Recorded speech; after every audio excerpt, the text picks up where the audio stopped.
keponakannya, dia memberikan dukungannya dan dia pulalah orang pertama yang berbicara. Setelah majelis dipersiapkan, dimulailah pembicaraan-pembicaraan untuk mengesahkan perjanjian persekutuan agama dan pertahanan. Orang pertama yang berbicara adalah Al-Abbas bin Abdul Muthalib, paman Rasulullah. Dia berbicara untuk menjelaskan kepada mereka secara gamblang akan dampak serius yang akan mereka pikul di pundak mereka akibat dibuatnya persekutuan tersebut. Dia berkata, "Wahai kaum Khazraj, orang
pada saat akhir saja dan tidak mungkin menyampaikan kepada para pemimpin Quraisy mengenai berita rahasia ini sehingga mereka dapat menyerang secara mendadak orang-orang yang berkumpul di celah itu, maka syaitan tersebut berdiri di puncak bukit sembari berteriak dengan suara yang tidak pernah sekencang itu terdengar. Ka'ab bin Malik berkata, setelah kami membayat Rasulullah Shallallahu Alaihi Wasallam, setan menjerit dari atas Al-Aqobah dengan teriakan keras yang bisa aku dengar, hai penduduk Al-Jabajib, ketahuilah bahwa Muzammam, yang ia maksud dengan Muzammam ialah Rasulullah Shallallahu Alaihi Wasallam, dan orang-orang murtad bersamanya telah bersatu untuk memerangi kalian. Rasulullah Shallallahu Alaihi Wasallam bersabda, ini azab setan Al-Aqobah. Ini anak Azyab. Dengarkan wahai musuh Allah, demi Allah, aku pasti mematikanmu. Setelah itu, Rasulullah Shallallahu Alaihi Wasallam bersabda kepada kaum Ansor, pulanglah kalian ke tenda kalian. Ketika mendengar suara syaitan tersebut, Al-Abbas bin Ubadah bin Nadlo berkata, demi zat yang mengutusmu dengan Al-Haq, jika engkau menghendaki, maka kami besok akan membuat tunduk penduduk Mina dengan pedang-pedang kami ini. Lantas Rasulullah Shallallahu Alaihi Wasallam bersabda, kita tidak diperintahkan demikian, akan tetapi kembalilah kalian ke tenda masing-masing. Lantas mereka pun kembali dan tidur hingga pagi hari. Ketika berita tersebut telah sampai ke telinga kaum Quraisy, terjadilah kegemparan di tengah mereka yang menimbulkan ketidakstabilan dan kesedihan, karena mereka sebenarnya sangat mengetahui persis apa dampak yang akan terjadi oleh bayat seperti itu dan akibatnya langsung terhadap diri dan harta mereka. Maka, begitu pagi menyingsing, berangkatlah rombongan besar yang terdiri dari para pemimpin Mekah dan para kaum kafirnya menuju perkemahan penduduk Yasrib untuk mengetahui terhadap dilaksanakannya perjanjian ini. Mereka berkata, wahai para penduduk suku Khazraj, sesungguhnya telah sampai berita ke telinga kami bahwa kalian telah mendatangi sahib teman, maksudnya Nabi Muhammad kami ini untuk kalian bawa keluar dari belakang kami dan membayatnya dalam upaya menyerang kami. Dan, sesungguhnya demi Allah, tidak ada satu perkampungan pun dari perkampungan yang dihuni bangsa Arab yang lebih kami benci bergejolaknya perang antara kami dan mereka selain kalian. Saat itu kaum musyrikin suku Khazraj tidak tahu menahu soal bayat tersebut karena dilakukan dengan penuh rahasia dan dibawa kegelapan malam, maka mereka ini langsung bangkit untuk bersumpah atas nama Allah. Tidak terjadi hal seperti itu dan kami tidak mengetahuinya. Hingga datanglah mereka menghadap Abdullah bin Ubay bin Salul yang langsung menyeletuk berkata, ini berita batil, bukan seperti ini kejadiannya dan kaumku tidak akan ada yang berani lancang terhadapku seperti ini. Andai kata aku berada di Yasrib niscaya kaumku tersebut tidak berani berbuat seperti itu terhadapku hingga menunggu perintahku dulu. Sementara kaum muslimin di kalangan mereka, satu sama lain saling melirik, kemudian membungkam diri, tidak seorang pun dari mereka yang berbicara, menyanggah ataupun membenarkan. Para pemuka Quraisy lebih cenderung membenarkan kaum musyrikin, lalu pulang dengan tangan hampa. Para pemimpin Mekah pun pulang dalam kondisi kurang yakin terhadap kebohongan berita tersebut, akan tetapi mereka masih melacak terus informasi tentangnya dan mengkajinya secara seksama hingga akhirnya mereka yakin bahwa sebenarnya berita itu benar adanya dan pembayatan benar-benar telah terjadi. Berita tersebut diketahui setelah para jemaah haji pulang ke negeri mereka masing-masing. Para pasukan berkuda kaum Quraisy bergegas mengejar orang-orang Yasrib. Namun semua ini ibarat nasi telah jadi bubur, hanya saja rupanya mereka sempat memergoki Sa'ad bin Ubadah dan Al-Munzir bin Amr, lalu langsung mengusir mereka. Terhadap Al-Munzir, mereka tidak dapat berbuat banyak sedangkan terhadap Sa'ad mereka menangkapnya, kedua tangannya diikat ke lehernya dengan tali kendaraannya, lalu mereka memukulnya, menyeretnya dan mencambak rambutnya hingga memasuki kota Mekah. Tak berapa lama, datanglah Al-Mutim bin Adi dan Al-Harits bin Harb bin Umayyah yang membebaskannya dari tangan mereka. Hal ini dapat terjadi, karena saat rupanya pernah memberikan perlindungan kepada kafilah kedua orang tersebut untuk lewat di Madinah. Ketika mereka kehilangan jejak saat kaum Ansor melakukan musyawarah untuk kembali mengambilnya, namun tiba-tiba dia sudah muncul di hadapan mereka sehingga semua kaum Ansor ini akhirnya meneruskan perjalanan hingga sampai ke Madinah. Itulah Bayat Aqobah yang lebih dikenal dengan Bayat Aqobah Kubro yang berlangsung dalam suasana yang diliputi rasa cinta, loyalitas, solidaritas antar sesama kaum mukminin yang terpencar-pencar, saling percaya, keberanian dan kepahlawanan di dalam menempuh jalan ini. Habab radhiyallahu anhu berkata,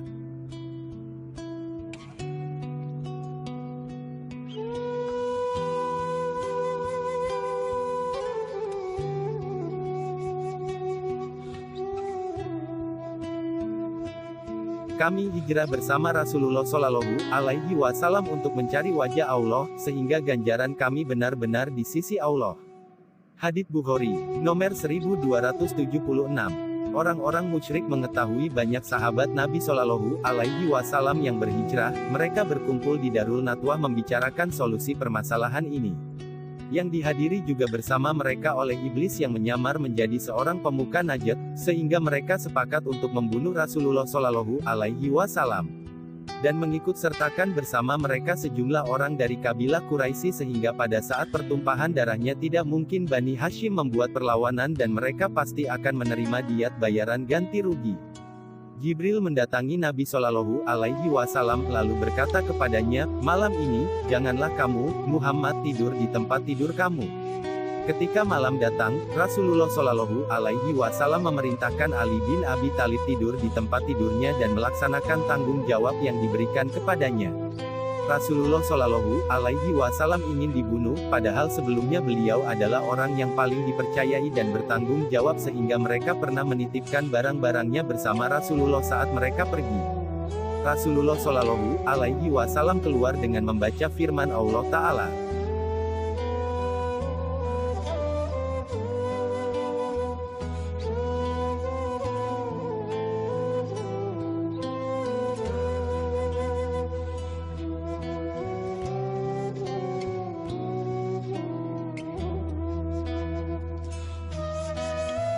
Yasin, demi Al-Quran yang penuh hikmah, sesungguhnya kamu salah seorang dari rasul-rasul yang berada di atas jalan yang lurus, sebagai wahyu yang diturunkan oleh Yang Maha Perkasa lagi Maha Penyayang, agar kamu memberi peringatan kepada kaum yang bapak-bapak mereka belum pernah diberi peringatan, karena itu mereka lalai.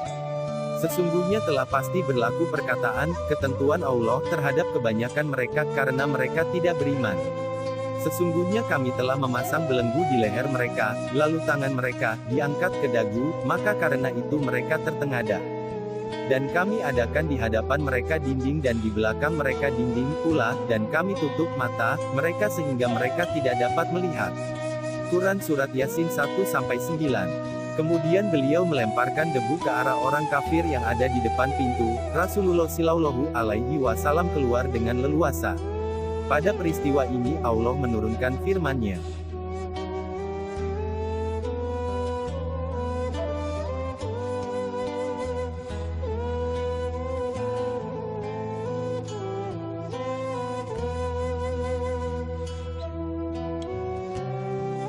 Dan ingatlah, ketika orang-orang kafir Quraisy memikirkan daya upaya terhadapmu untuk menangkap dan memenjarakanmu atau membunuhmu atau mengusirmu.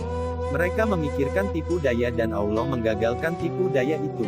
Dan Allah sebaik-baik pembalas tipu daya. Quran Surat Al-Anfal 30. Ibnu Ishaq berkata, setelah para sahabat hijrah ke Madinah, Rasulullah Shallallahu Alaihi Wasallam tetap di Mekah menunggu diizinkan untuk hijrah. Semua kaum muhajirin hijrah ke Madinah, kecuali sahabat yang ditahan atau orang yang disiksa terkecuali Ali bin Abu Thalib dan Abu Bakar bin Abu Quhafah. Abu Bakar sudah seringkali meminta izin kepada Rasulullah Shallallahu Alaihi Wasallam untuk hijrah ke Madinah, namun beliau bersabda kepadanya, engkau jangan terburu-buru, mudah-mudahan Allah memberimu teman untuk hijrah. Abu Bakar berharap kiranya ia bisa menemani hijrahnya Rasulullah Shallallahu Alaihi Wasallam.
Bakar masuk ke dalamnya terlebih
membawa tali makanan.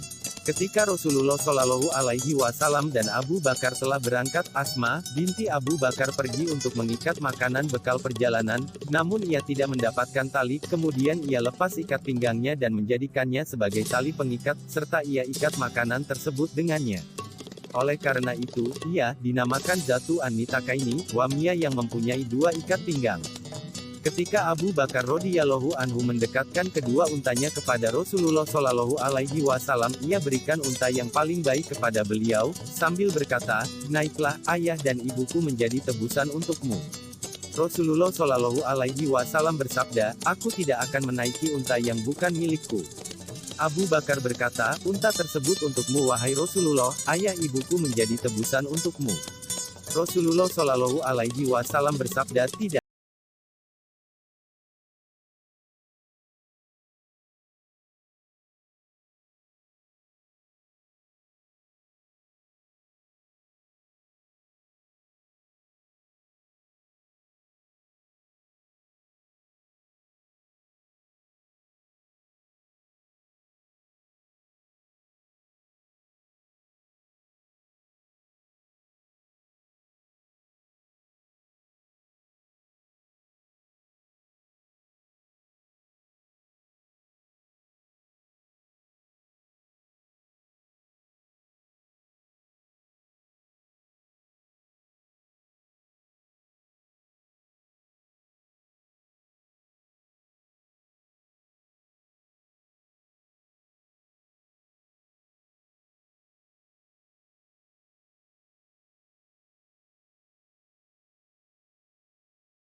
Gabir menurut Ibnu Hisham dari sebelah kanan Rakubah.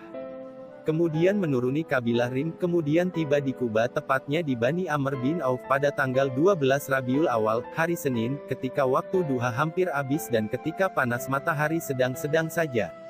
Ibnu Ishaq berkata bahwa Muhammad bin Ja'far bin Az-Zubair berkata kepadaku dari Urwah bin Az-Zubair dari Abdurrahman bin Uwaim bin Saidah yang berkata, bahwa beberapa sahabat Rasulullah Shallallahu Alaihi Wasallam yang berasal dari kaumku berkata kepadaku, ketika kita mendengar Rasulullah Shallallahu Alaihi Wasallam telah keluar dari Makkah dan kedatangannya sudah dekat, maka usai salat subuh, kita berjalan keluar perkampungan untuk menunggu kedatangan beliau.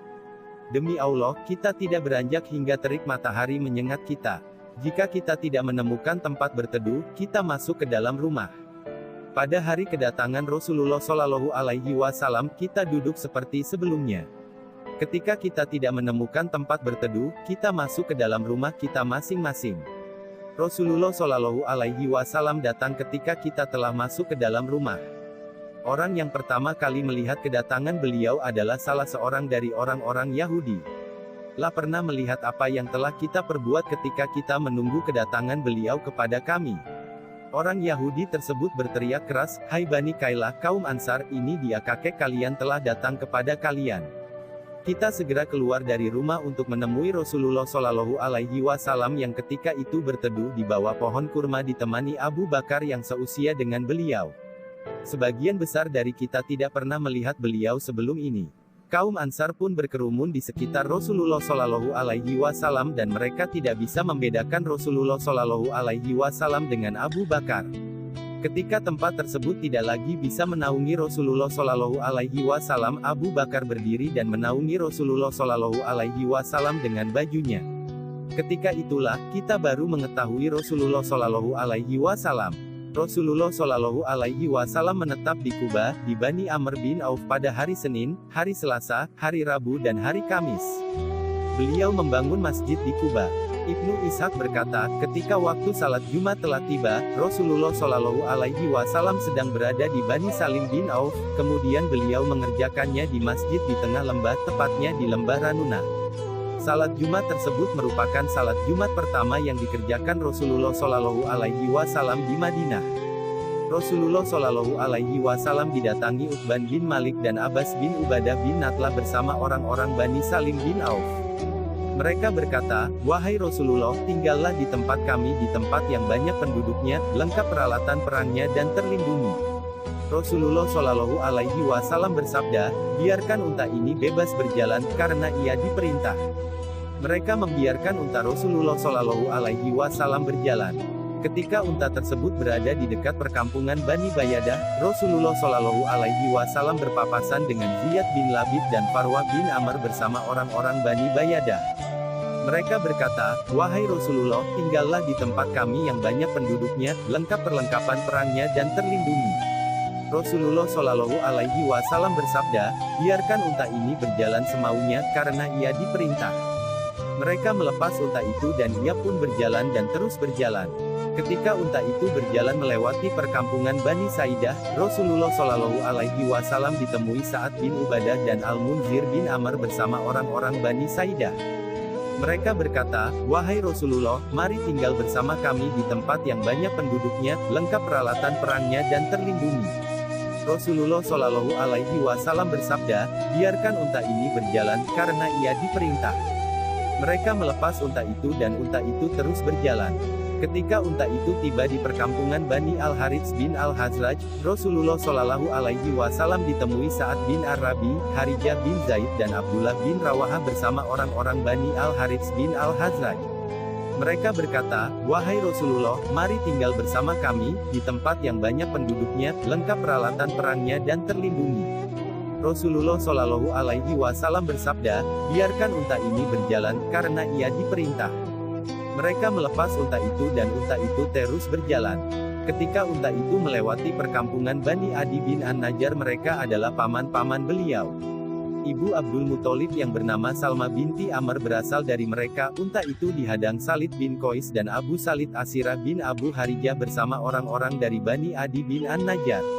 Mereka berkata, "Wahai Rasulullah, mari tinggal bersama paman-pamanmu yang berpenduduk banyak lengkap peralatan perangnya dan terlindungi." Rasulullah Shallallahu Alaihi Wasallam bersabda, "Biarkan unta ini berjalan, karena ia diperintah." Unta itu terus berjalan. Ketika unta itu melewati perkampungan Bani Malik bin An-Najjar, ia duduk di pintu masjid Rasulullah Shallallahu Alaihi Wasallam. Masjid beliau ketika itu masih berupa tempat pengeringan kurma milik dua anak yatim Bani An-Najjar. Kedua anak yatim tersebut bernama Sal dan Suhail, keduanya anak Amr dan berada dalam asuhan Muaz bin Afra. Sal. Ketika unta itu berhenti dan Rasulullah Shallallahu Alaihi Wasallam tidak turun daripadanya, unta itu melompat kemudian berjalan tidak jauh. Rasulullah Shallallahu Alaihi Wasallam meletakkan kendali unta itu dan beliau tidak membelokkannya. Kemudian unta itu menoleh ke belakang, pergi ke tempat duduk semula, duduk di dalamnya, diam tenang, berdiri di tempatnya dan meletakkan dadanya di tanah. Ketika itulah Rasulullah Shallallahu Alaihi Wasallam turun daripadanya. Setelah itu, Abu Ayyub Khalid bin Zaid membawa bekal perjalanan Rasulullah Shallallahu Alaihi Wasallam dan menaruhnya di rumahnya. Rasulullah Shallallahu Alaihi Wasallam menetap di rumah Abu Ayyub Khalid bin Zaid. Beliau bertanya tentang tempat penjemuran kurma itu milik siapa. Muaz bin Afra berkata kepada beliau, "Wahai Rasulullah, tempat penjemuran tersebut milik Sal dan Suhail, keduanya anak Amr. Keduanya anak yatim dan masih keluargaku dan saya akan meminta kerelaan keduanya, kemudian jadikan tempat tersebut sebagai masjid. Pembangunan Masjid Nabawi yang mulia." Kemudian Rasulullah Shallallahu Alaihi Wasallam memerintahkan pembangunan masjid di tempat tersebut. Rasulullah Shallallahu Alaihi Wasallam sendiri menetap di rumah Abu Ayyub hingga usai pembangunan masjid beliau dan rumah beliau. Rasulullah Shallallahu Alaihi Wasallam ikut terlibat dalam pembangunan masjid dan rumah beliau untuk memotivasi kaum muslimin. Kaum muslimin dari kaum muhajirin dan kaum ansar ikut terlibat dalam pembangunan masjid beliau dengan bersungguh-sungguh. Salah seorang dari kaum muslimin berkata, "Jika kita duduk, sedang Rasulullah bekerja itu adalah amal yang sesat dari kami kaum muslimin bekerja sambil mendendangkan syair, tidak ada kehidupan kecuali kehidupan akhirat ya Allah, sayangilah kaum ansar dan kaum muhajirin." Ibnu Ishaq berkata, Rasulullah Shallallahu Alaihi Wasallam berkata, "Tidak ada kehidupan melainkan kehidupan akhirat. Ya Allah, sayangilah orang-orang muhajirin dan orang-orang ansar." Ibnu Ishaq berkata bahwa Yazid bin Abu Habib berkata kepadaku dari Marsir bin Abdullah bin Al-Yazini dari Abu Raham As-Simai yang berkata bahwa Abu Ayyub berkata, "Aku berkata kepada Rasulullah Shallallahu Alaihi Wasallam, wahai Nabi Allah, ayah ibuku menjadi tebusanmu, sesungguhnya aku segan berada di atasmu sedangkan engkau berada di bawahku. Silahkan engkau berada di lantai atas dan kami turun ke lantai bawah." Rasulullah Shallallahu Alaihi Wasallam berkata, "Hai Abu Ayyub, sesungguhnya sambutan yang paling baik terhadap kami dan orang yang bersama kami adalah kami berada di lantai bawah." Rasulullah Shallallahu Alaihi Wasallam tetap tinggal di lantai bawah, sedang kami tinggal di lantai atas. Suatu ketika guci kami yang berisi air pecah, kemudian aku dan Ummu Ayyub mengambil selimut kami satu-satunya, kemudian kami mengelap air dengannya karena kami khawatir air menetes ke bawah mengenai Rasulullah Shallallahu Alaihi Wasallam dan itu membuat beliau terganggu. Abu Ayyub berkata, "Kami memasak makanan malam untuk Rasulullah Shallallahu Alaihi Wasallam kemudian kami mengantarkannya kepada beliau. Jika beliau mengembalikan sisanya kepada kami mencari tempat bekas tangan beliau, kemudian kami makan dari tempat tersebut agar mendapatkan berkah dari beliau. Pada suatu malam, kami mengirimkan makanan malam kepada Rasulullah Shallallahu Alaihi Wasallam.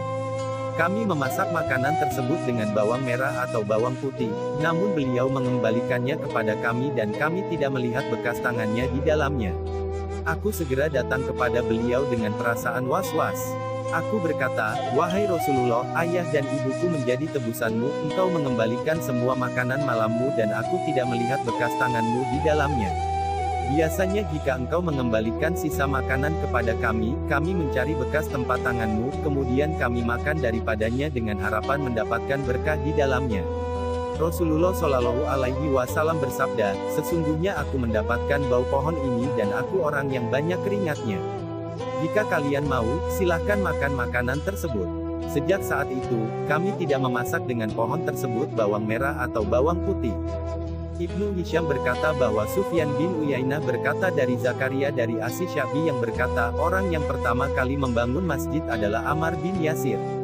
Rasulullah Shallallahu Alaihi Wasallam menginap di rumah Abu Ayyub selama pembangunan masjid dan rumah belum selesai. Ketika pembangunan masjid dan rumah beliau telah rampung, beliau pindah ke dalamnya dari rumah Abu Ayyub. Semoga Allah merahmati Abu Ayyub dan meriduinya. Kaum muhajirin menyusul kepada Rasulullah secara bergelombang. Kaum muslimin Makkah yang tidak bisa hijrah pasti ia disiksa atau ditahan orang-orang Quraisy. Kaum muhajirin dari Makkah tidak bisa membawa keluarga dan harta mereka kepada Allah Azza wa Jalla dan Rasulnya Shallallahu Alaihi Wasallam kecuali Bani Mazun dari Bani Jumah, Bani Jasi bin Riyab sekutu Bani Umayyah, Bani Al-Bukair dari Bani Sa'ad bin Laits sekutu dari Bani Adi bin Ka'ab. Rumah-rumah mereka ditutup lengang tanpa penghuni.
Peringatkan kamu akan siksanya, dan Allah Maha Sayang kepada hamba-hambanya. Quran Surat Ali Imran ayat 30. Dialah zat yang benar firman-Nya, melaksanakan janjinya, dan semua itu tidak pernah teringkari.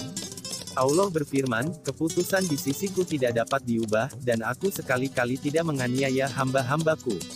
Quran Surat Qaf ayat 29. Karenanya, bertakwalah kalian kepada Allah dalam urusan sekarang maupun yang akan datang, dalam kerahasiaan maupun terang-terangan. Sesungguhnya barang siapa yang bertakwa kepada Allah, niscaya Dia akan menghapus kesalahan-kesalahannya dan akan melipat gandakan pahala baginya. Quran Surat At-Tolak ayat 5. Barang siapa bertakwa kepada Allah, sungguh ia telah memperoleh kemenangan yang besar. Quran Surat Al-Ahzab 71. Sesungguhnya ketakwaan kepada Allah menghindarkan dari kemarahan, hukuman, dan murkanya. Takwa kepada Allah akan membuat wajah bersinar terang, membuat Allah ridha, dan meninggikan derajat. Lakukanlah dengan sepenuh kemampuan kalian, dan jangan sampai kurang di sisi Allah. Dia telah mengajarkan kepada kalian dalam kitabnya dan membentangkan jalannya untuk mengetahui siapa yang benar dan untuk mengetahui siapa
dalam menghadapinya dan mereka harus menegakkan hukum terhadap orang tersebut.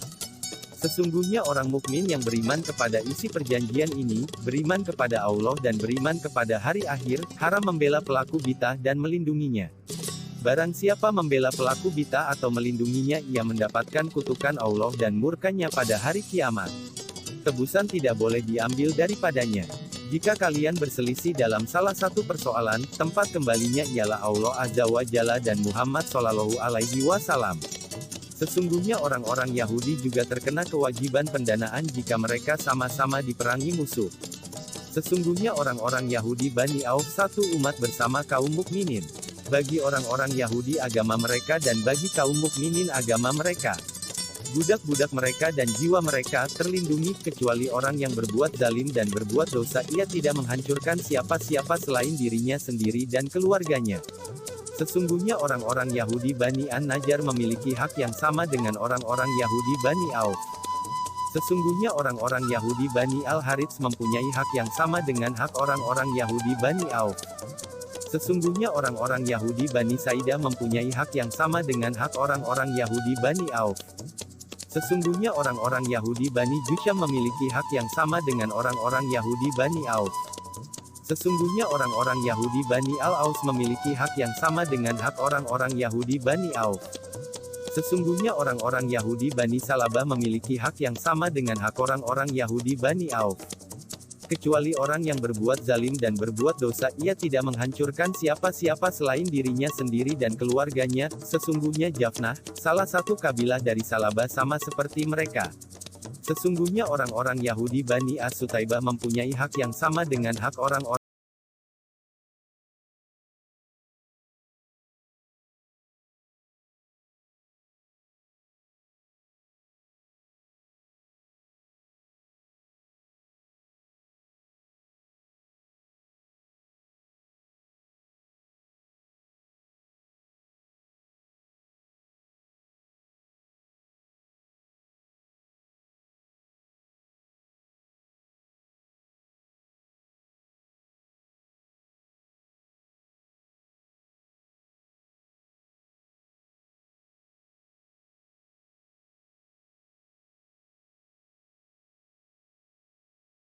orang-orang yang terikat dengan perjanjian ini.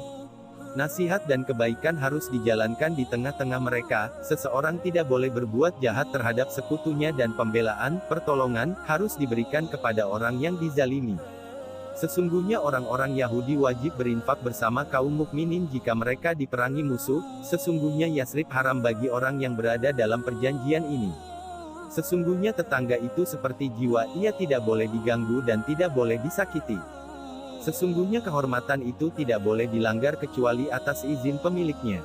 Jika pada orang-orang yang berada dalam perjanjian ini terhadap kasus atau konflik yang dikhawatirkan menimbulkan kerusakan, maka tempat kembalinya ialah kepada Allah Azza wa Jalla dan kepada Muhammad Shallallahu Alaihi Wasallam.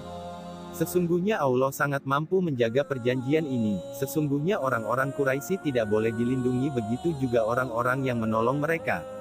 Sesungguhnya orang-orang yang terikat dengan perjanjian ini berkewajiban memberikan pertolongan, pembelaan, melawan siapa saja yang bermaksud menyerang Yasrib. Jika mereka diajak berdamai dan bersahabat, mereka harus berdamai dan bersahabat. Jika mereka diajak kepada hal tersebut, mereka mempunyai hak atas kaum mukminin kecuali terhadap orang-orang yang memerangi agama. Setiap manusia mempunyai bagian terhadap mereka sendiri seperti sebelumnya. Sesungguhnya orang-orang Yahudi Al-Aus, budak-budak mereka dan jiwa mereka mempunyai hak yang sama dengan orang-orang yang berada dalam perjanjian ini, termasuk berbuat baik kepada orang-orang yang berada dalam perjanjian ini. Sesungguhnya kebaikan itu berbeda dengan keburukan. Jika seseorang mengerjakan sesuatu, itu untuk dirinya sendiri. Sesungguhnya Allah membenarkan isi perjanjian ini dan meridhoinya. Barang siapa keluar dari Madinah, ia aman. Barang siapa menetap di Madinah, ia aman, kecuali orang yang berbuat zalim dan berbuat dosa. Sesungguhnya Allah melindungi orang yang berbuat baik dan orang yang bertakwa, serta Muhammad adalah Rasulullah, utusan Allah, Shallallahu Alaihi Wasallam. Jazakumullahu khairon kasiron. Wassalamualaikum warahmatullahi wabarakatuh.